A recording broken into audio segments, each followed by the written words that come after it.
when Americans specifically buy their dream house, right? Everybody's so excited. They're newly married. They get to buy their dream house and they start, I have to see where I'm at here. They start over here, right? And the banks are like, thank you so much. We're so excited for you. Congratulations on your brand new house. We are not aware of, as Americans, is that when we start this journey, the banks take us on this long, winding route that takes 30 long years to pay off this mortgage. And the reason that they do that, they're going to say, well, that keeps your payment down, which the other reality of that is the longer they can keep you in debt and owing them, the more money they are collecting. Interest is the most profitable product on the planet. By the time we're done, we're paying $463,000 in interest. Our $400,000 house is over $800,000. Math does not math on this point. Welcome to Unlocking Commerce and Business. I'm Connie Davis. Like a lighthouse cutting through fog, this marketplace of voices illuminates where commerce systems break down and what's already working to repair them. We go deep into communities, exploring where pain hides behind financial systems, uncovering extraction patterns in relationships, blocks in money movement, and barriers creating economic instability for vulnerable populations. From survivors of economic abuse to system innovators, these conversations don't just diagnose, they point toward trauma-informed, human-centered solutions. Essential listening for collaborators, partners, funders, and change-makers building regenerative alternatives. Welcome to the era of restorative commerce. Now let's get into today's conversation. All right. Well, welcome back. I'm really excited today for this conversation, everyone. I have had some tremendous conversations for those of you that have been listening in, and thank you for continuing to do that. Today, I'm here with Andy Bennetts, and Andy is someone that aligns with my former life as a TradFi expert and a payments person. So we get to geek out on all sorts of things today. But first, Andy, welcome to the show. Thank you for being here. Thank you so much, Connie. I'm super excited. I've been looking forward to our conversation. We had such a great introductory conversation that I knew that we were going to have a fun time kind of diving into some things that I don't often get to talk about. So I'm looking forward to the questions that you have for me. Me too. And for the audience that's listening, Andy, I know you have this really cool gadget and I can't wait to see you put it in action. So for everybody that's listening on YouTube, we're going to catch this video on YouTube. We're going to get to see you draw some things in real life that we get to talk about for some of the math parts of what you do. But I really look forward to you kind of geeking out with that tool. I'm a whiteboarder, so I love whiteboarding. Right. And I wish I had every room in my house was a whiteboard. I really do, because I'd be going around squiggling all day. So, but first and foremost, tell us a little bit about you and your mission and, how you got into this work that you're doing and what you're doing today. Yeah. Yep. So I am born and raised in Colorado, not Denver. Most people think of Denver as being kind of I guess it is the center of Colorado, but it is on the other side of the mountains, a good 7 hours away from me. So I'm actually closer to like Phoenix and parts of California than I am Denver. So it's just kind of a weird, kind of out in the middle of nowhere. You spoke of the cool board. So I'm drawing a little T right here. So the mountains are here. And then Denver's over there. I live right there. So we've got New Mexico, Arizona, Utah, and then Colorado's right here. So I'm actually closer to some places in Arizona and New Mexico than I am Denver. That's got to go all the way across the mountains to get up there. So just a little way to kind of show off that a little bit. But yeah, born and raised in a very small town. I knew very early on that I wanted to be a teacher. I pursued that, was a teacher and administrator in my little hometown here. Thought that's what I would still be doing at this point. God had different plans. I went the technology route, and I'm still working with schools and organizations on technology. However, the reason that I'm here talking to you today is a few years ago, I was introduced to this amazing technology around finances. I've always been a budgeter. I thought budgeting was the coolest thing.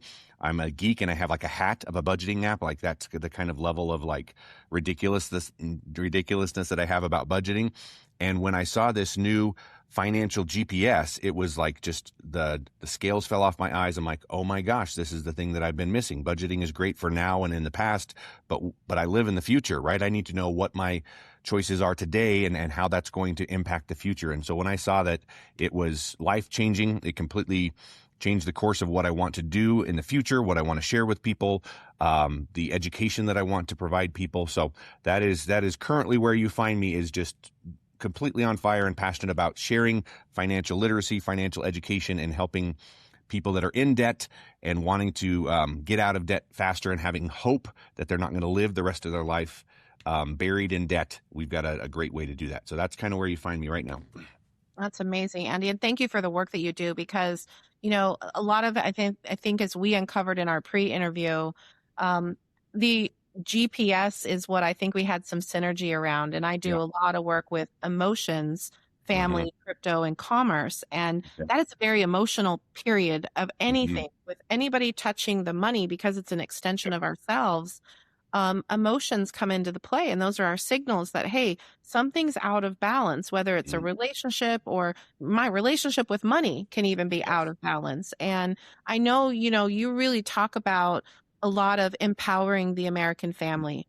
And the American family has been under attack for so many different angles, whether it's, just from all of the intersections of the conversations that we can have at the dinner table, the kids and their parents, and what defines a family, all of those things. But it comes down to, how do we as a family sustain and survive when all of the money systems and all of the money things that we do, the belief systems, the systems, the structure, the infrastructure is changing around us. So tell me a little bit about how your approach to this unique way of this financial GPS has really kind of unveiled this path for you. Because I'm really interested to see how it really morphed into this, kind of purpose-driven path, because I feel that in your heart when you talk about things, and the way that you bring that into the family kind of conversation. Yeah.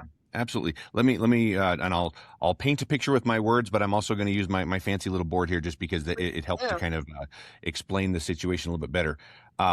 So, Predator Badlands, now streaming on Hulu and Hulu on Disney Plus. Here, you're not the predator. You're the prey. Prey. Prey. Prey. Prey. Prey. Prey. Prey. Critics are saying it's epic, stunning, and breathtaking. Many have come here. None have survived. Predator Badlands, now streaming on Hulu and Hulu on Disney Plus, rated PG-13. When Americans specifically buy their dream house, right? Everybody's so excited. They're newly married. They get to buy their dream house, and they start, I have to see where I'm at here. They start over here, right? And the banks are like, thank you so much. We're so excited for you. Congratulations on your brand new house, right? We're just excited at that point. We can't wait to get in. What we are not aware of as Americans is that when we start this journey, the banks take us on this long, winding route that takes 30 long years to pay off this mortgage. And the reason that they do that, they're going to say, well, that keeps your payment down, which it's true. It does keep your payment down. However, the other reality of that is the longer they can keep you in debt and owing them, the more money they are collecting. Interest is the most profitable product on the planet. That one is worth repeating. Interest is the most profitable product on the planet. People think that, okay, 6%, right? If I had a 6% loan, surely I wouldn't be paying much more than, if you had a $400,000 loan, $400,000, 6%, we're looking, $450 or something like that over 30 years. The reality is, if we take this 30-year loan, by the time we're done, we're paying $463,000 in interest. So our $400,000 house is over $800,000. That's nowhere close to 6%. That we talked about right before we started, right? The math does not math on this point. 6% is not $863,000 total here. The other thing that just is an unfortunate reality, and again, I think it all comes back to education, right? We have to pull the curtain back, as it were, to show like, here's the reality of what you're signing when you sign your name on the dotted line, right? We're so excited about this dream house, but we would think, okay, about halfway, that's when I should be paying more in interest than I am in, more to principal than interest. But the reality is that for a lot of loans, it's about 21 years in. So for 21 years, you are paying more to your interest than you are to your principal. So this reality is just not ever discussed, ever talked about in the American family, because the bankers run the system. They have their own interests. They're not bad people necessarily, but the system itself is not built for our benefit. It is built for profit, and they are really, really good at it. So I am on a mission to help Americans know that this is the way that it's going to be if you don't have a better plan, right? What if we could do this a shortcut, right? What is the fastest way between two lines? It's a straight line, right? The straight line between start to finish is a straight line. So what if we could do this in 5 to 7 years, saving? So for my use case, $150,000 in 15 years. That was my use case. I've spoken with many people that had over $200,000 saved and 20 years off of their mortgage. So it totally depends on specific numbers, but the reality is that this false narrative that to own a home, you have to be in debt for 30 years and that is just going to be your reality. It's untrue. And we are trying to shine a light on that. I'm not sure if I answered your question directly, but I wanted to just kind of highlight kind of the big picture as to why I'm so passionate about this. And your passion is so important, Andy, because that type of thought leadership, and I say just breaking it down to the basics, is why I believe we have not a financial illiteracy problem, a confidence problem. And I've said that, really emphatically, is that when we don't talk about the numbers, right? The closing documents. It doesn't matter now if I'm doing a buy now, pay later type of, transaction, or I'm buying a car, or I'm buying a cell phone. They all have that interest piece in the documents that you're signing when you're buying something on a line of credit. And so what I don't know that individuals understand, especially in the vulnerable communities where I've spent the last 5 years serving, is there's a cognitive awareness that is missing, that erodes their confidence to what they're trying to do, to acquire. And you're trying to acquire something so that you get the feeling, right? The thing that you want to feel, that when you acquire that house or the car, or you feel that sense of accomplishment. But what you're describing is debt is eroding that. Absolutely it is. Absolutely it is. I cannot tell you how many times the initial conversation I have with people, there's doubt. I think we're all cynics, especially Americans. Just everyone has their guard up until such time that you can really connect with them on a personal level, which is something I really try to do. But we are cynical people, and but you're so right. People make decisions on emotions rather than logic, right? So, I mean, to throw numbers at people all day long and saying, hey, here's what you're going to pay, that's good and it's true, but we have to connect it at a heart level with folks. And where I was going with that is so many of my conversations start with this attitude of hopelessness. Like, I have resigned to the fact that I will be in debt the rest of my life. That is what mom and dad did. That is what I'm going to do. Probably what my kids are going to do. And they are just living in this sad, unfortunate reality in their mind. And that's where it's at. It's in their mind. It's not true to the world if they looked at different options, but they've just resigned to the fact that this is my reality. And so and I think that's probably why I'm so passionate about this, is because I do care for people, and I've always had a teacher's heart. It's like, no, you don't have to live like that. Let me show you a better way. And then it's up to them to choose to do that. That's another thing that I talk about in my conversations and workshops is knowledge is not power. Application of knowledge is power, right? We can show people the better way to do things. If they don't pick up the tool and actually do the work and put in the work, it's not going to do anything. But you are so right. It's so much of it starts in the heart and allowing yourself to believe that there's a better future. That's where it all starts. Absolutely. And I'm so glad you brought that up, because when we use the just 3 letters, GPS, global positioning system is the way I look at it. But global means me in my own world. How am I positioning myself inside of the system that I'm navigating in. And so that's why I say emotions are a signal.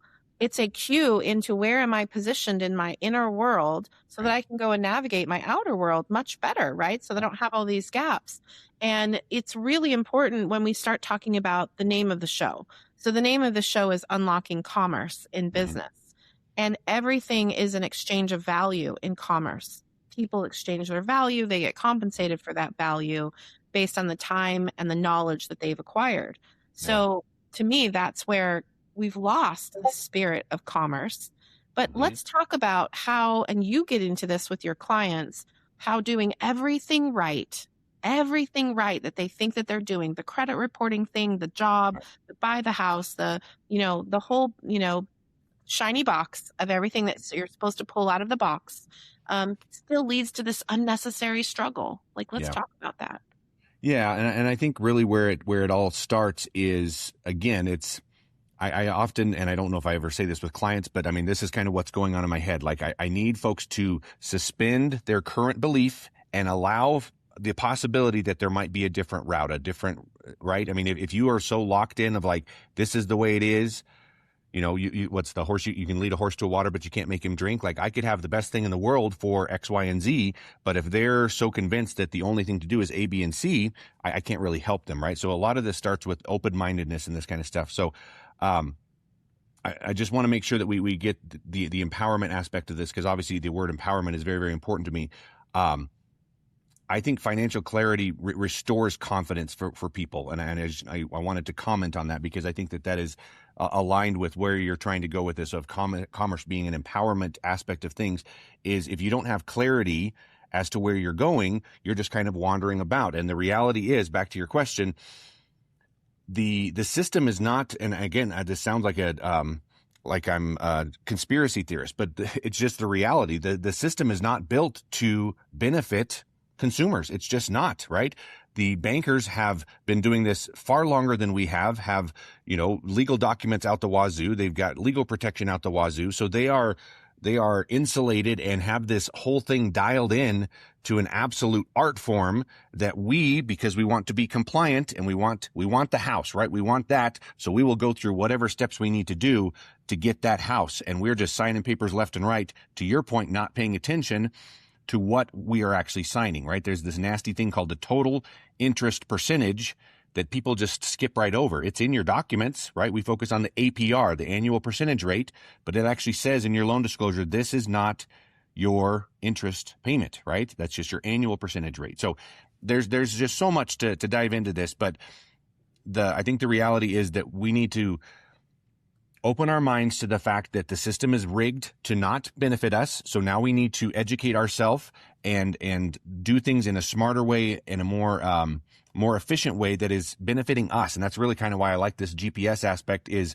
imagine all of the banking strategies that they use to make billions of dollars leveraged and used for your benefit. That's what this does. That's what this does. So you're talking about giving them a financial positioning system that they can then lean on. And that's where I know that we intersected and had so much in common, because I talk about the emotional awareness of it, and we have to deal with that in vulnerable communities because they're coming in for help. They're coming into the community nonprofits and the churches and the places saying, I am just at rock bottom and I need some support. And the community wraps their arms around them and gives them a hug and says, we're going to do this together. And you're doing that in a similar way with this GPS system.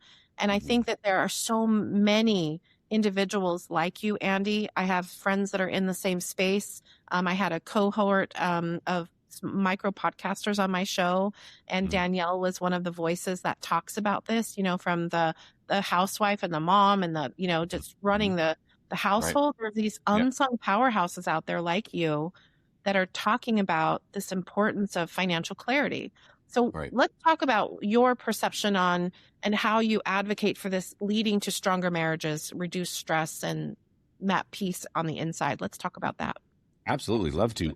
So I do some in-person workshops. We're working on kind of modifying a little bit to virtual, but one of the first stats that I share, and this is not news to anybody that has paid attention to finances, but it's either the number, the one or two, depending on which stats you're reading. The reason for divorce is financial stress, right? It is the stress around finances, and then the anxiety about this. And I mean, I don't remember the stats off the top of my head for suicide, but it's right up there, right? There are financial woes and financial stress is in the top 3 of every, divorce, suicide, all of these things that are just kind of a plague of our society. So to your point, if we could have clarity, right? If we could have clarity on where we're going, where we're at. Okay. Again, we always use the GPS analogy because it fits and it's something that everybody understands, right? Where are you now? What are your debts? What are your payments? What are your bills, right? This is your current state. Okay. Where do we want to go? We want to be debt free. And hey, along the way, which is another really cool thing it can do. By the way, we also want to go to Disneyland, right? So we can post that in. We want to go through Disneyland, but also get debt free as quickly as we can. System, do your thing, right? So it's going to give us clarity of like exactly what we need to do, where we need to move our money. And the great thing about GPS, it gives you the specific date, right? So I know exactly when I'm going to be debt free because it has told me this, and math is math, right? Math is math. You can't argue with it.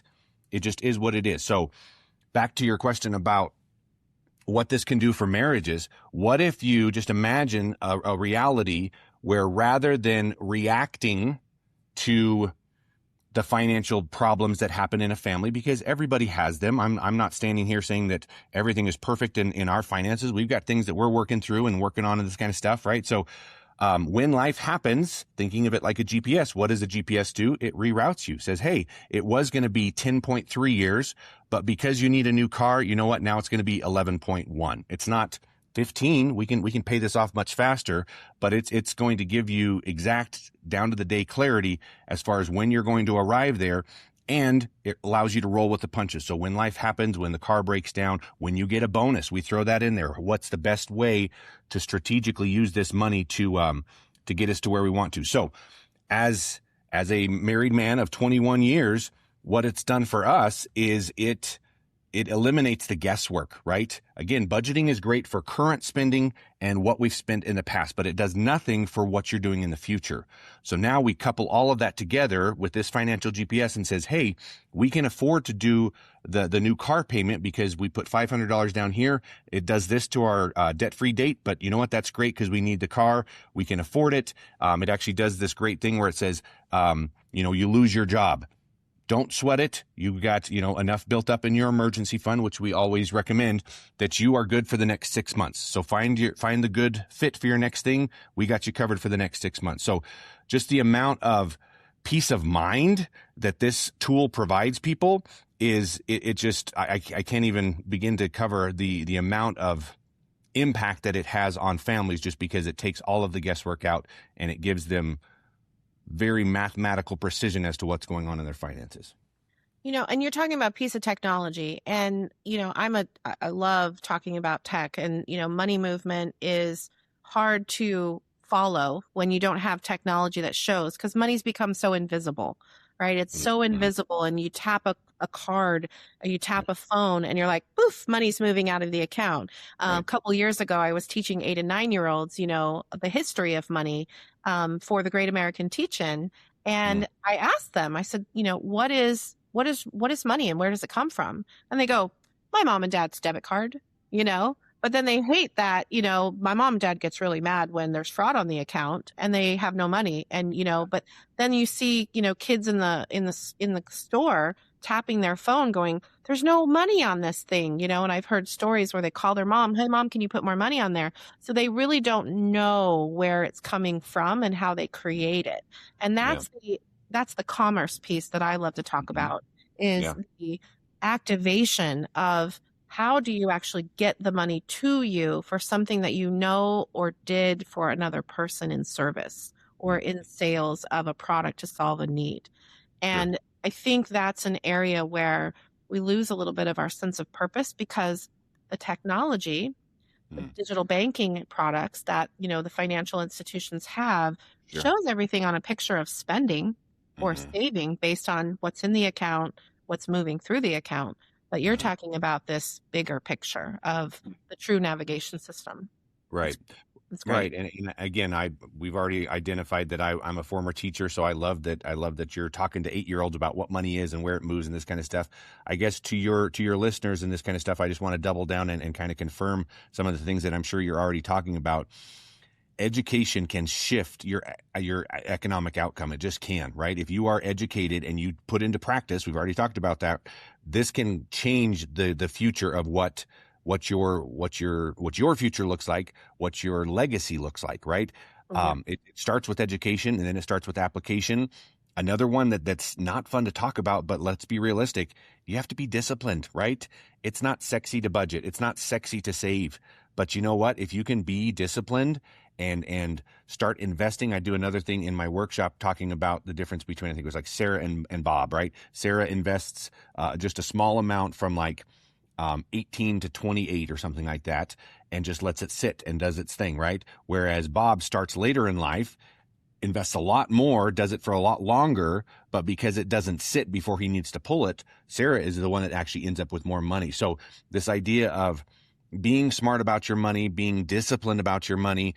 So anyways, just for those that are listening again, that are feeling like, we're just so far behind. I understand that. Get some clarity, be disciplined, stick to it. It does make a difference, even if it's down the road. Delayed gratification is not fun, but it is worth it.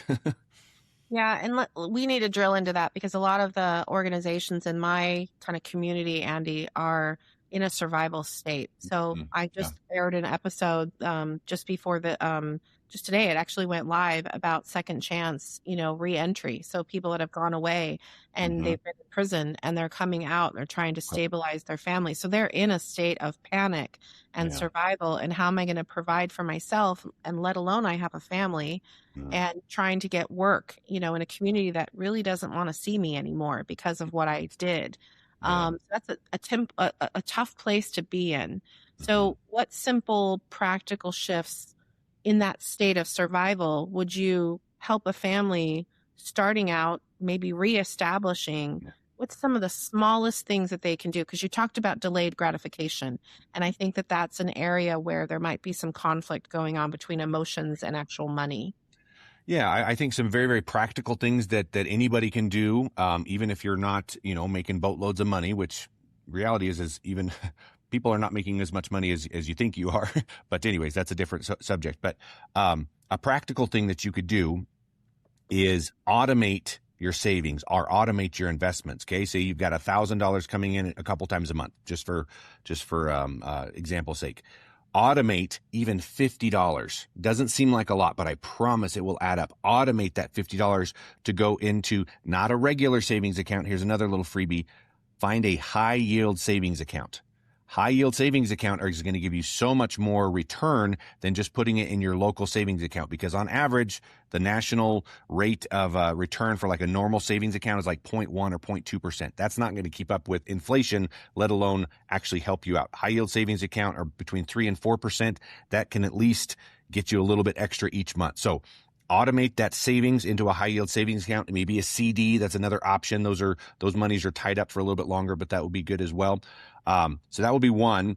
Definitely do that. And then the other one that kind of ties back to the GPS, but it works even for folks that maybe don't invest in the tool, the financial GPS.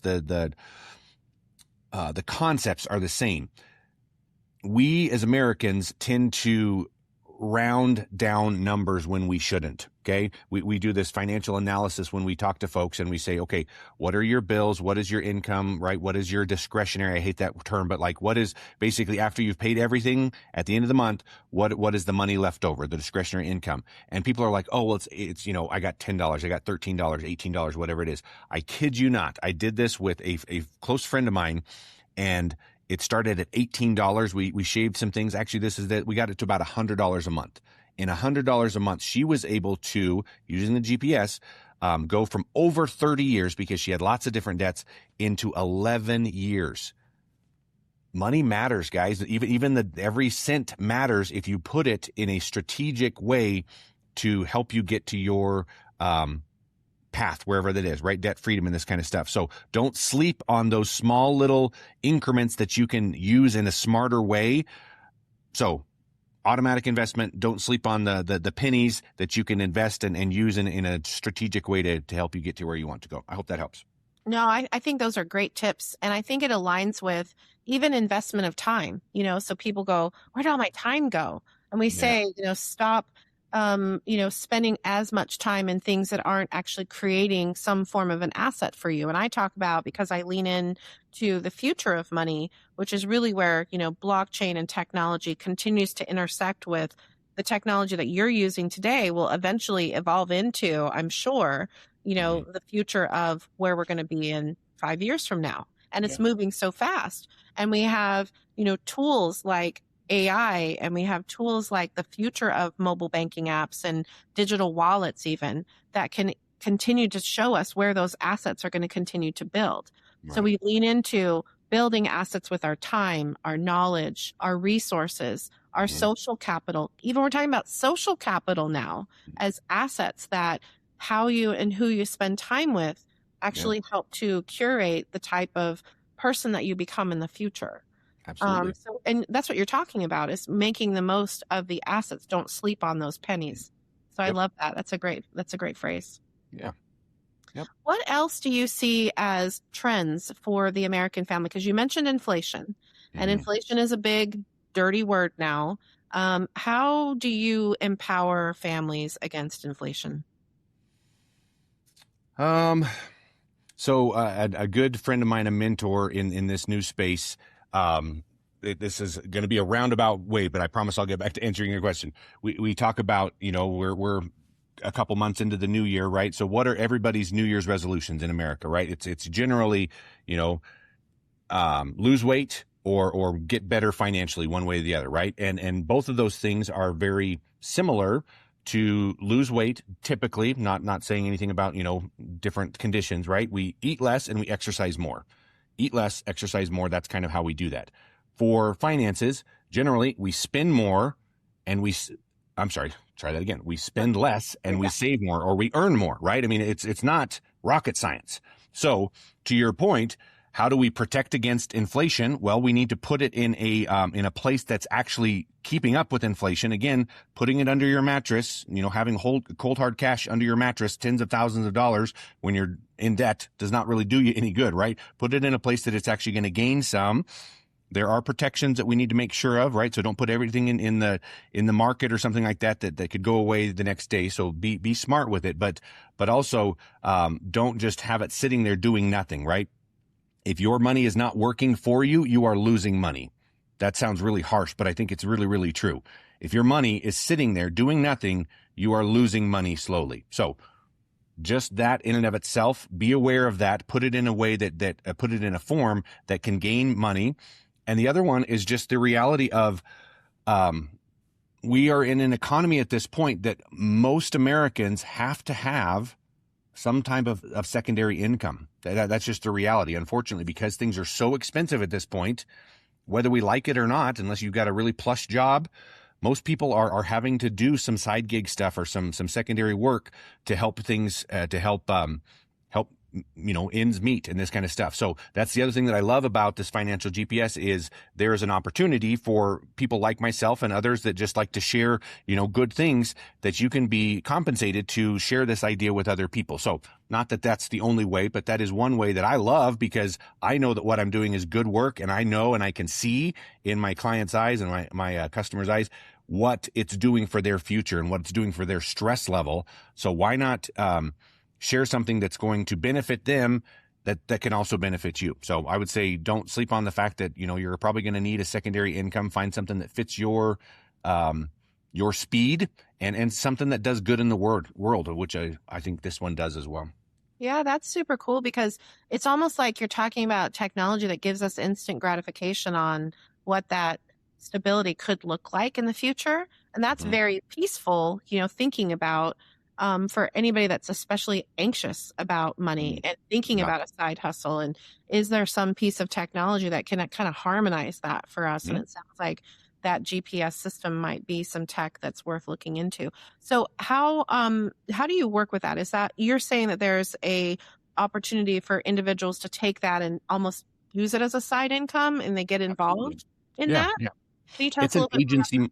Yeah, it's an agency model. So people think of like Keller Williams, think of like insurance agency. There are teams. You can build a team. You can kind of do it on your own. So it kind of works both ways.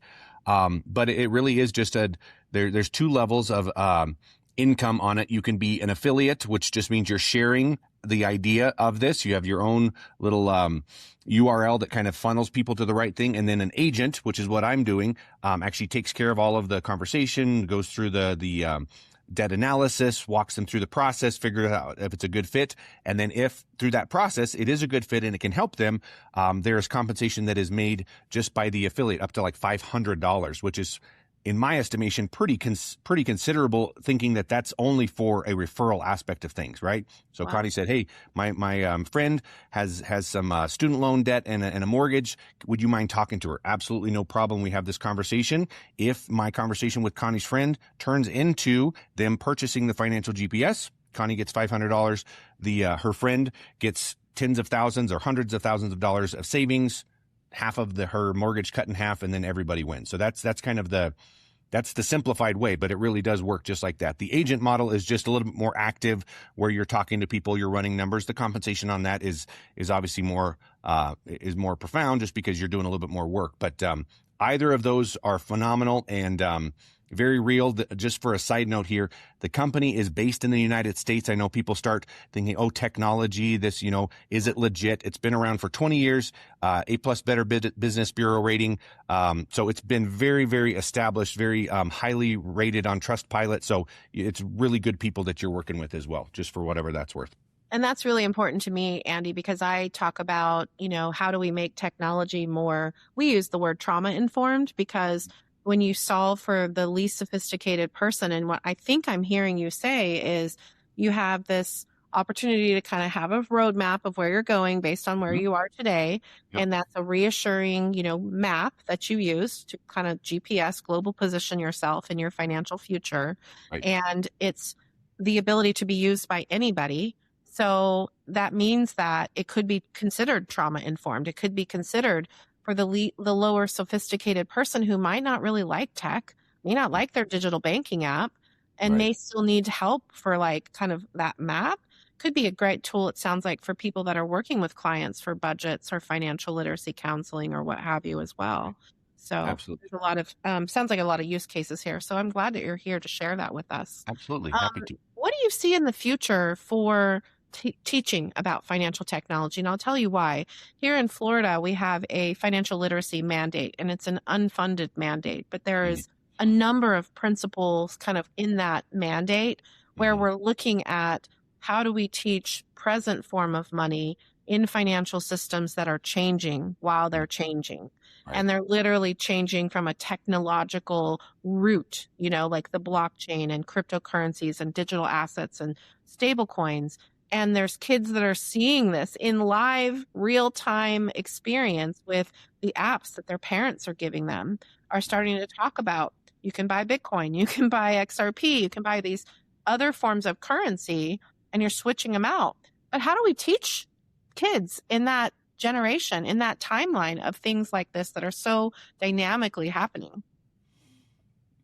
That is a big question, and so I want to think about it a little bit. So I make sure that I just a little bit because you said you were a teacher, right? And that's actually where I was going. Is like, as a teacher, I feel like I have, it is my duty to answer that question very, very thoughtfully, because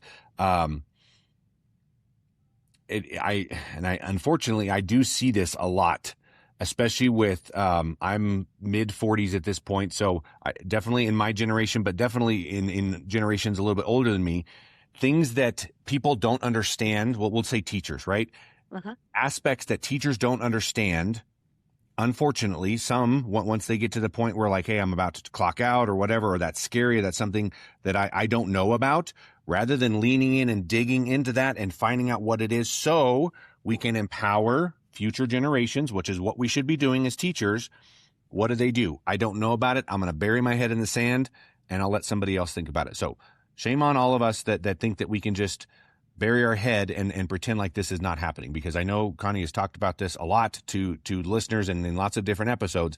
The future is blockchain. The future is this new way of doing money that is not even landed and has not even settled as to what it looks like right now. But we do see the trends and see where things are going. Government is looking into blockchain. So that should be your sign that this is not something that's going away. So to your question, how do you teach that? It's hard because it's a moving target. And I think that's probably the part that for educators, that's difficult, because we are juggling so many balls of like, hey, we have to do English, we have to do math, we have to do science, right? There's mandates for this, there's testing for that. This is, to your point, and I giggled when you said it's unfunded. I'm like, oh my gosh, that is such an education thing to do, right? Hey, do this stuff, do all this stuff, but we're not going to give you any money to support that. So boo on folks about that. But that is a reality of what we're doing. So it is, unfortunately, yes, you need to teach it, but we're not going to give you funding to do it.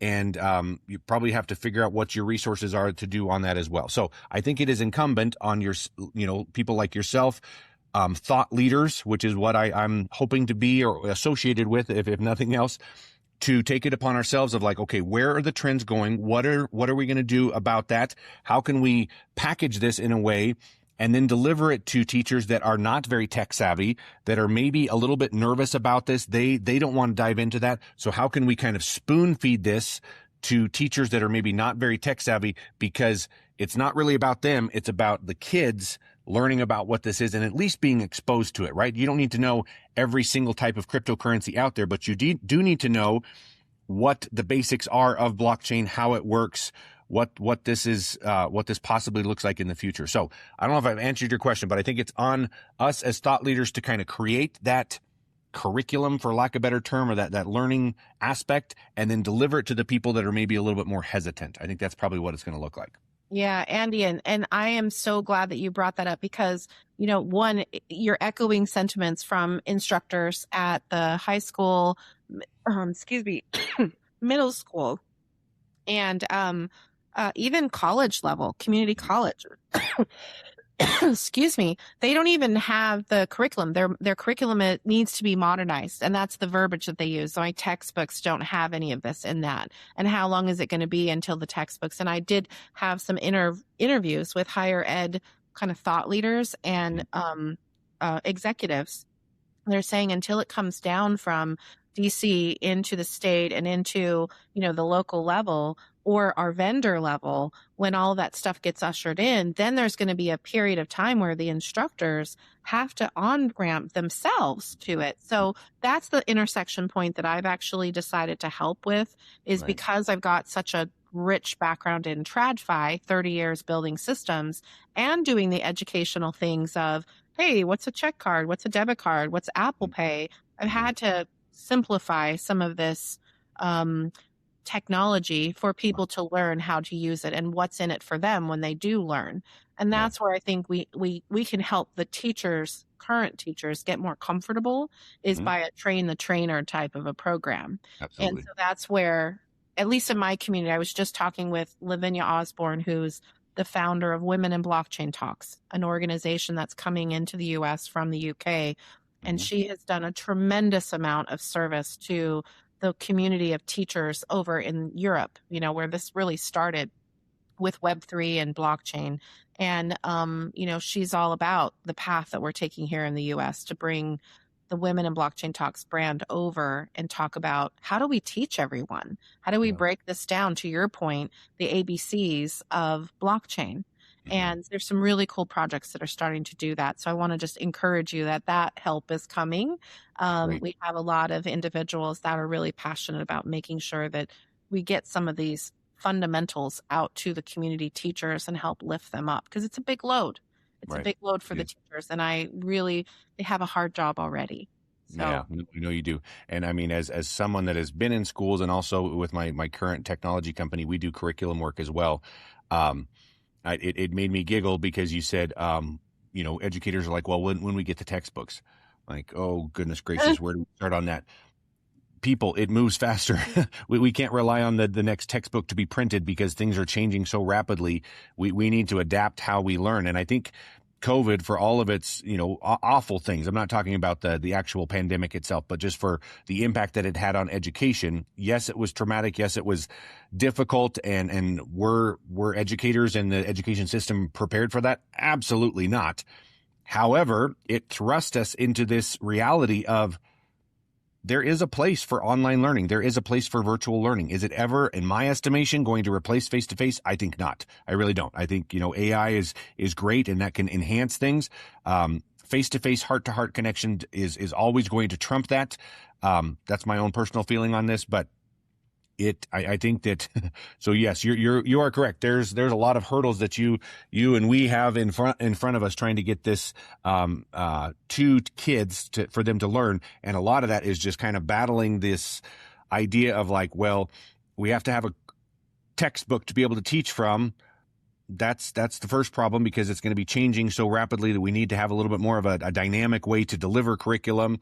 How are students, receiving information? How do we make this engaging? I mean, the name of my company, which we're not talking about right now, is Interactive Learning, right? We have to make learning interactive. We always had to do that, but even more so with this micro attention span that students have right now. So lots of challenges, but I applaud you for all of the work that you're doing on it, because it is very much needed. Thank you, Andy. I do want to talk about your interactive learning company because, that leans into the metaverse and the blockchain and where you're immersed. I use the word immersion a lot, way more than I did in my TradFi world, where it was very transactional in nature. Yeah. And now with DeFi and where we're headed with Web3, it's community. It's building a community so that the tech can come into the community and activate economic activity. And then we can prove and measure and in a mutable way, in a transparent way, show proof of that economic activity on chain, right? Yep. That's where we're going. And so I do want to talk about your interactive, because let's talk about the principles of interactive learning, knowing that we're leaning into this world. What do you think? What do you see coming? Oh my goodness.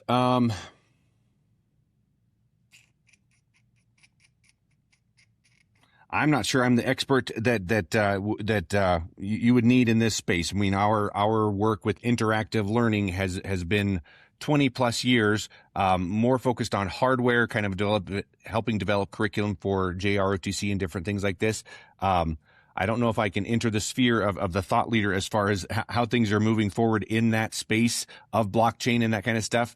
I know it's necessary, kind of to my previous point. We need to partner with people that are much more knowledgeable in that, and help them to make that a reality. I think that the delivery of that, I guess that would be one piece that I could speak somewhat on, is what does the delivery of that look like? I kind of alluded to the fact in the past, it's not a textbook, right? It's not a textbook. Students learn on their phone. They learn on the fly.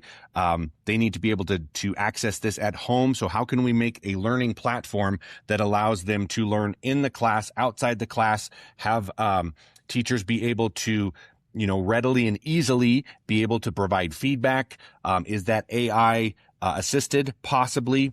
There's just a lot of more advanced learning platforms that I think education needs to lean into, because this is the reality of where we're going, right? Education is not going to always be just in a classroom. It needs to go outside the classroom. This idea of not only asynchronous learning, but this like hybrid learning, I think, is a reality. And then finding things that will allow, I'm a big believer in video. I think, again, reading is important. I'm not saying it's not, but if I can have a video that encapsulates what it is that we're trying to teach, and they can see how the things are moving on the blockchain, I think that's really important. And we can leverage AI to be able to generate some of that stuff now as well. So again, I apologize that I'm not the expert in that space, but I think that's, in my estimation, those are some little things that I'm aware of that I know would make a big difference. Yeah. And Andy, what I think there's a lot of thoughts percolating around this topic, and it's the collective collaboration that's really needed to get individuals like yourself who has a piece, right? I understand the piece of deploying interactive learning into the community. That's what I hear you saying. Right. However, how I structurally design that for the different learning styles is another piece. And there was an individual that I ran into. She's a substitute teacher, amazing lady, at an entrepreneur gathering of all places. And the entrepreneurial place is a lot of immersing, figuring out what a problem is, and then creating something to solve it. And you're putting yourself in all of these different roles. It's a Right. very different world than a corporate employee or a government employee. We're kind of, working in a system that's already Mhm. been created for you. Right. And the thought process is kind of, done for you, where entrepreneur, you're like in the wild with no, map, no territory. It's kind of like Yep. Wild West until you figure out what your niche is based on who Yep. you want to serve. And the students are learning this though. And she was talking to me about this entrepreneur mindset that's coming into a lot of the schools because the kids want real hands-on experience with real world problems. And Right. who can blame them? There's a lot going on that they're looking around seeing. But one of the things she shared with me is that the executive function, that part of being able to make the plan, to execute on the plan, Mhm. is being impacted by technology. Wow. And the Yeah. ability to break down how I'm going to attack a problem and actually use my executive function in my cognitive processes has been influenced and impacted by technology. I What do agree. you, what is that? What comes up for you when you hear that? I mean, my mind automatically goes to just the blessing and curse of AI. I mean, it is. I often talk about in the realm of technology that people that are trying to avoid technology or pretend it's not there. We already talked about the ostrich bearing its head, but I envision it as someone standing, 2 or 3 feet into where the waves are breaking, and they're just like trying to resist it. They're trying to block the waves. I'm like, good luck with that. You're just going to get pummeled, right? So you're not going to stop you're not going to stop technology innovation. You're just not, right? So you have the choice in this space. If you are playing in this space where you're an educator, you're a thought leader, you are one that's wanting to make an impact. This episode is brought to you by Indeed. Stop waiting around for the perfect candidate. Instead, use Indeed sponsored jobs to find the right people with the right skills fast. It's a simple way to make sure your listing is the first candidates see.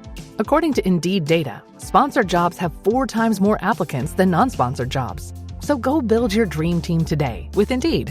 Get a $75 sponsored job credit at Indeed.com/podcast. Terms and conditions apply.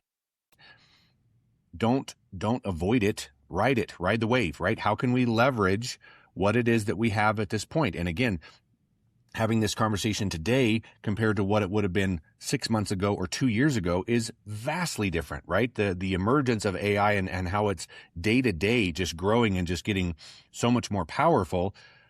That is the reality. Is it going to turn into Skynet? I pray not, right? But at this point, what can we do to leverage the ability that we have right now to achieve the gains that we're going for, achieve the learning possibilities or the curriculum or all of the things that we talked about. I guess on the flip side of things, the negative side, right?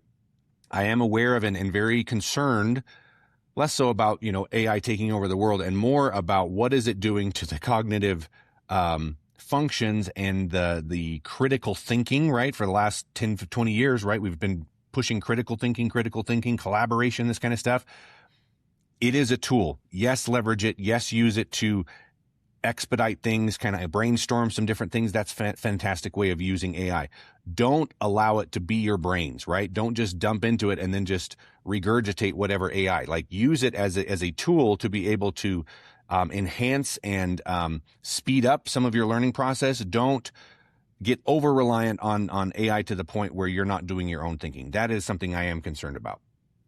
I echo that. And I think that that's at the heart of, so many communities that sit outside of the technology reach, right? They don't have a phone that has the Wi-Fi. They don't have the budget for the AI tools. Some of them are learning it, but some of them, and a lot of them are in, individuals are in these disadvantaged communities with, 2 and 3 jobs trying to keep ends meet.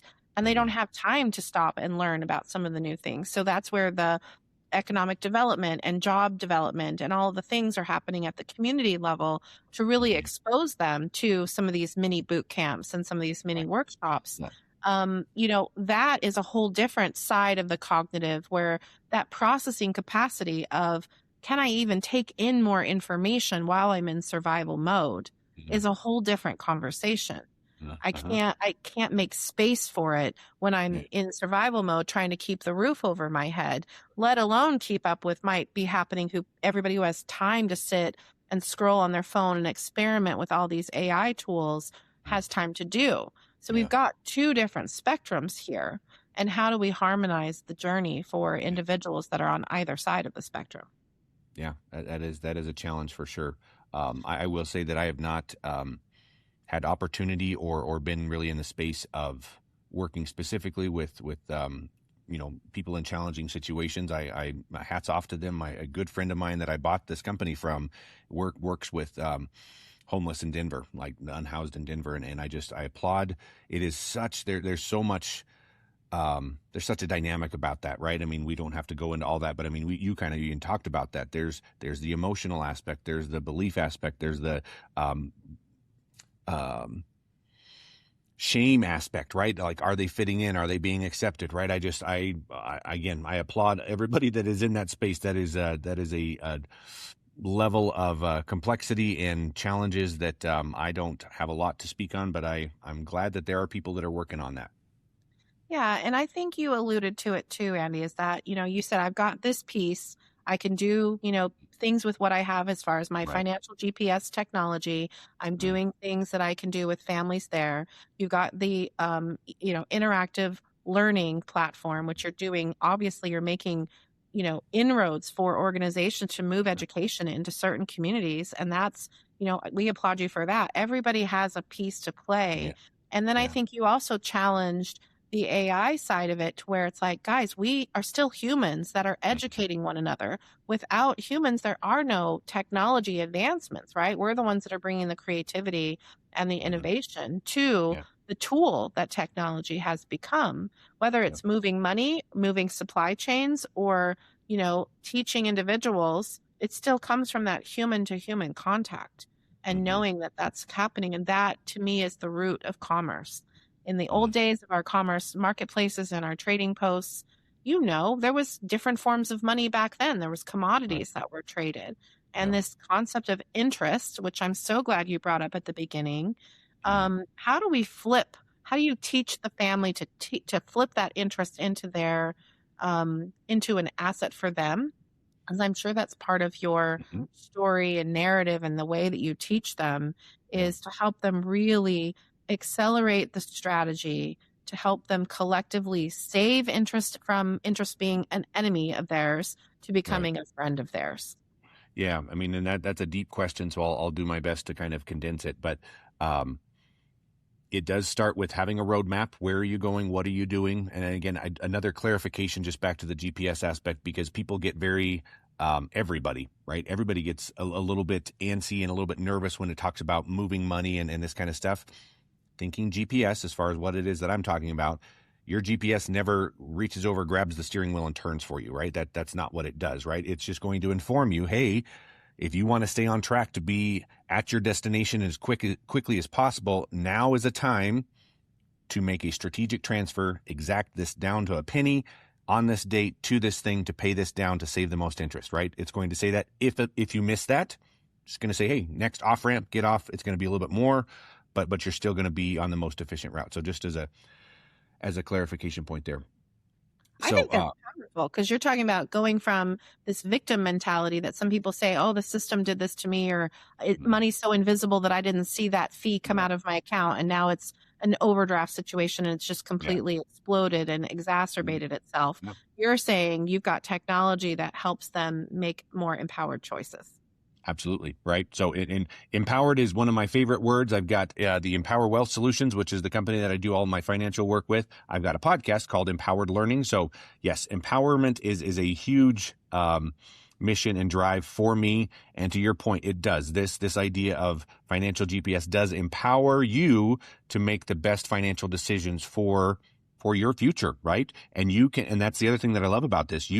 I mentioned that at the beginning, right? If you want to go through a trip to Disneyland before you get debt free, that's fine. If you want to buy that new car, that's fine. If you want to buy that new phone, it's completely up to you, right? We're not steering the car. We're just saying the choice that you're making right now, what you're investing. There's another thing called true cost, which I think is brilliant, right? If you want to put this on a card, it's great. Okay.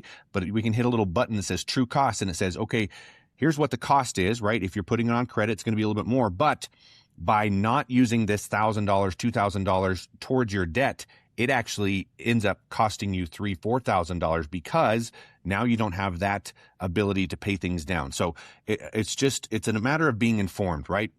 Informing you to make empowered decisions is what it's all about.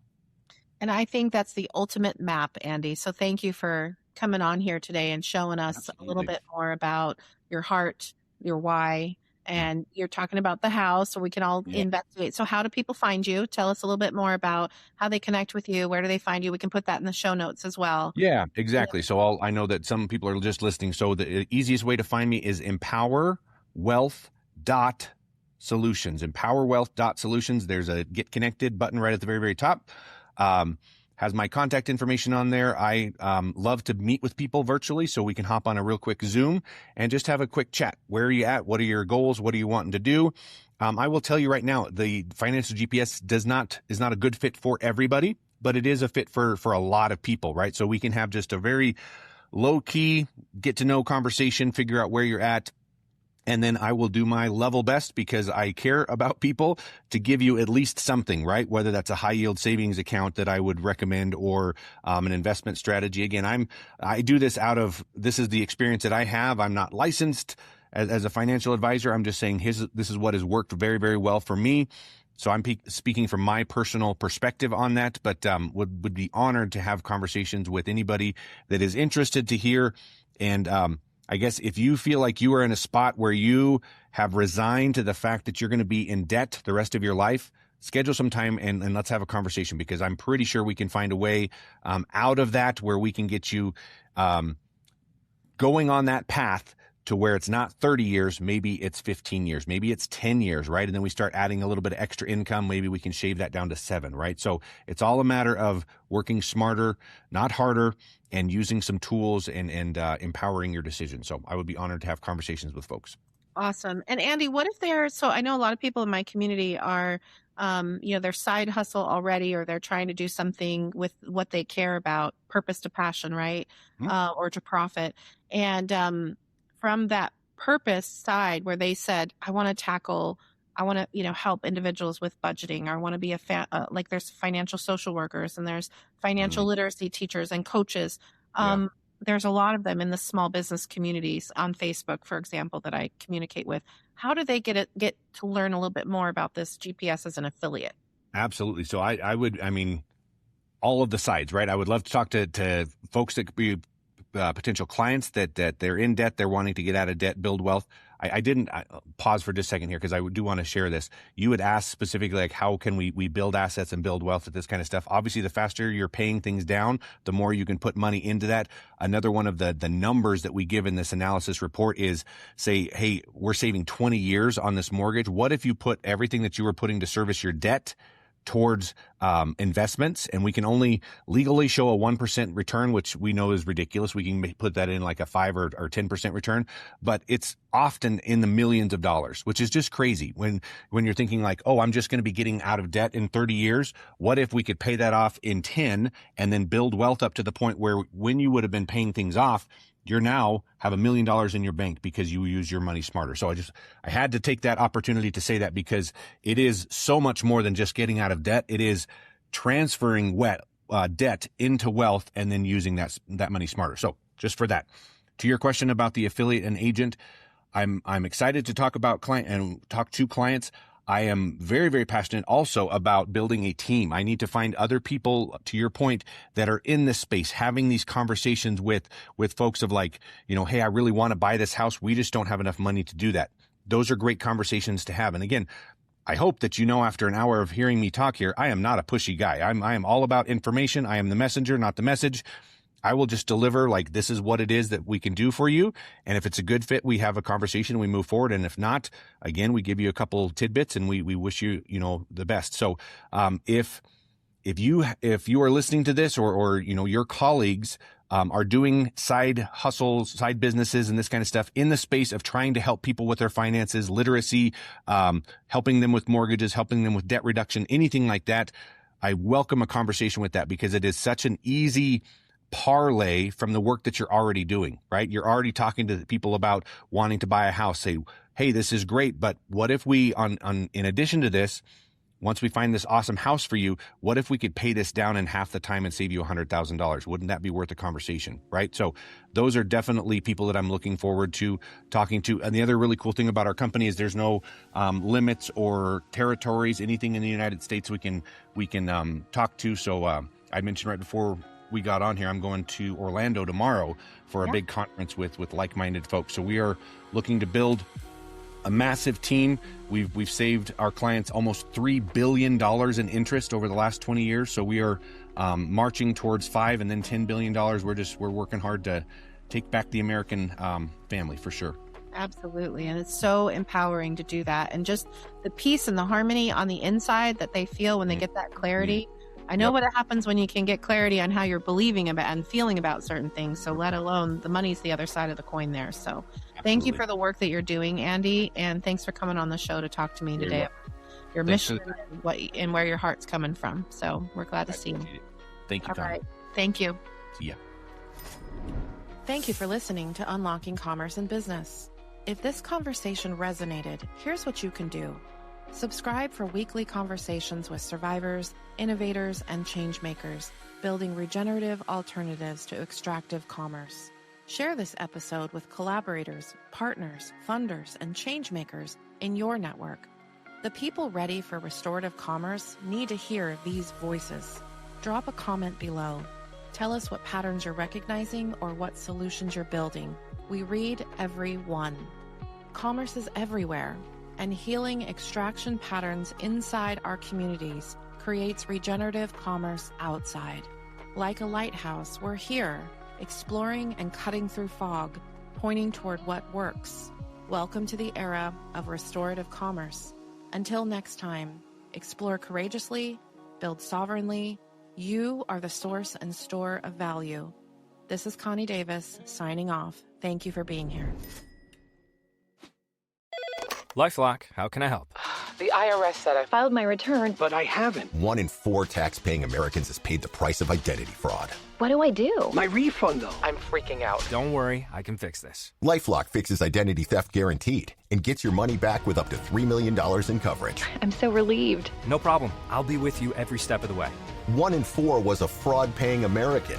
Not anymore. Save up to 40% your first year. Visit LifeLock.com/podcast. Terms apply.